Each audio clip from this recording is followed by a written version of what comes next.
Hello everyone. दोस्तों, आप ठीक हो? सब मज़े में हो? ये वीडियो में हम GS3 के बारे में थोड़ा सा पढ़ेंगे, जो कि UPSC CSE के सिलेबस में है। उसमें एक पार्ट है टेक्नोलॉजी का, और दूसरा आप देखेंगे इकोनॉमिक डेवलपमेंट का, तीसरा biodiversity, environment and security issues, उसके बाद और disaster management, very important topics. तो ये GS3 कवर ये करता है, ठीक है। तो GS3 में ये चीज़ें कवर दी हैं। तो टेक्नोलॉजी से मतलब है साइंस एंड टेक, ठीक है। तो इकोनॉमिक डेवलपमेंट आप सबको पता ही है कि इकोनॉमी सारा उसमें आता है, चाहे नेशनल इनकम, जैसे ग्रीन GDP एट्सेट्रा।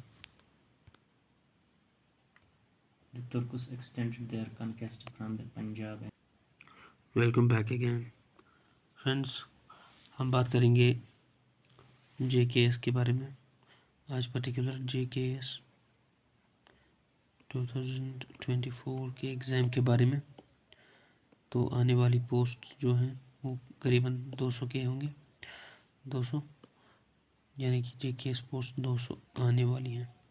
तो इसके लिए हमें प्रिपेयर कैसे करना है, ये सारा हम यहाँ पे देखेंगे। तो इसके भी आपका प्रीलिम्स होगा, फिर मेंस होगा,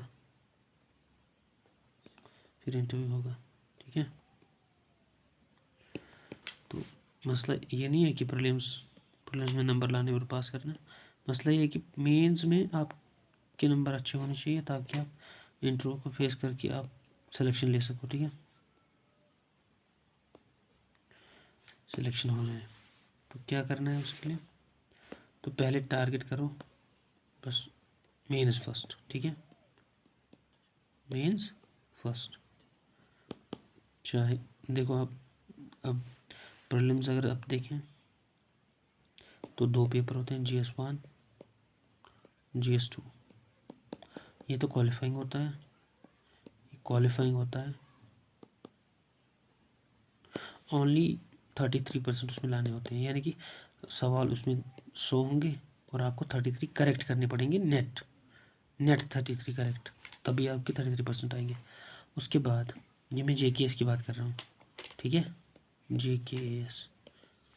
अब GS1 उसमें सारे आते हैं, polity, geography, economy, science and tech, environment, ठीक है। तो ये सारी हिस्ट्री तीनों, हिस्ट्री, एंशियंट, मेडिवल, मॉडर्न, सारी। तो कहने का मतलब ये है, ये जब क्वालिफाई होगा तब आपको मेंस में पहुंचना है। मेंस उसके जो है सब्जेक्ट्स ऐसे हैं, GS 1 to 4 और ऐसे का एक पेपर, और प्लस आपका ऑप्शनल के 2 पेपर, 1 and 2 ऐसे। तो ये मेरिट डिसाइड करते हैं, मेरिट इज डिसाइडेड। तो लैंग्वेज पेपर तो एक होता है, लैंग्वेज पेपर जो क्वालिफाइंग होता है, क्वालिफाइंग, इसके मार्क्स ऐड नहीं होंगे लेकिन क्वालिफाई करना पड़ेगा।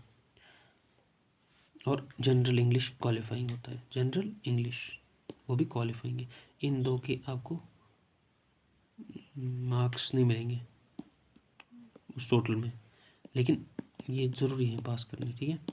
ये हो जाते हैं, ये 10th लेवल के होते हैं, 10th level, just 10th level. जैसे यहाँ पे आप देखेंगे क्वालिफाइंग है GS2, यानी कि CSAT आप बोले इसको, ये भी 10th लेवल ही होता है। इसमें उतना कुछ खास नहीं आता, बस आपको कॉम्प्रहेंशन चाहिए, और क्या होता है, percentage, average, profit and loss, ratio and proportion, reasoning. तो इस चीज़ इतने से तो हो जाएगा। Number system, yes of course, number system, तो इतने से हो जाता है। इसको मैं ऐसे डिकोड करूँ तो एक क्वांटिटेटिव एप्टीट्यूड है, क्वांटिटेटिव एप्टीट्यूड, ठीक है। इसमें 3 ग्रुप्स बना सकते हैं, quantitative aptitude, general mental ability, हाँ तो ये रीजनिंग ही हो गया ना, और कॉम्प्रहेंशन बहुत ही इम्पोर्टेंट है। तो 1/3 पेपर तो इसी से आता है, कॉम्प्रहेंशन से, इवन इससे भी ज़्यादा, 1/3 से ज़्यादा पेपर की बात मैं कर रहा हूँ। सो जीएम में से भी 1/3 आएगा, इसमें से भी क्वांटिटेटिव एप्टीट्यूड में से भी 1/3 आएगा। तो आगे बढ़ते हैं। तो हम GS1, GS2, GS3, GS4 इसको डिस्कस करेंगे आज। ये तो एथिक्स है, ये GS3 इकोनॉमी टेक्नोलॉजी अभी मैंने बोला, ये पॉलिटी एंड गवर्नेंस है। GS1 history plus geography, art and culture, world history भी इसमें है, ठीक है। GS1 में, 3 में आप देखो technology, economy, disaster management, security etcetera, छोटी। ओके, तो लेट्स गेट स्टार्टेड। अब हम करंट अफेयर्स पढ़ेंगे। तो welcome to the current affairs. Current, ये कहाँ कहाँ हमें काम आएगा करंट अफेयर्स। करंट अफेयर्स पहले तो प्रीलिम्स में होते हैं 5 से 10 सवाल प्योर करंट अफेयर्स। तो कंटेम्प्रेरी, तो मुझे लगता है कि half of the paper will become contemporary. Half of the paper क्यों? पेपर कंटेम्प्रेरी इश्यूज जो चल रहे हों पिछले 4-5 साल से, because economy, environment, science tech, polity, तो करंट बेस्ड ही आती हैं चीज़ें। तो इसीलिए मैं बोल रहा हूँ कि half of the paper may be purely based on contemporary issues, बाकी हाफ स्टैटिक हो सकता है। इसीलिए around 60% of paper if you solve you will get short success in the prelims.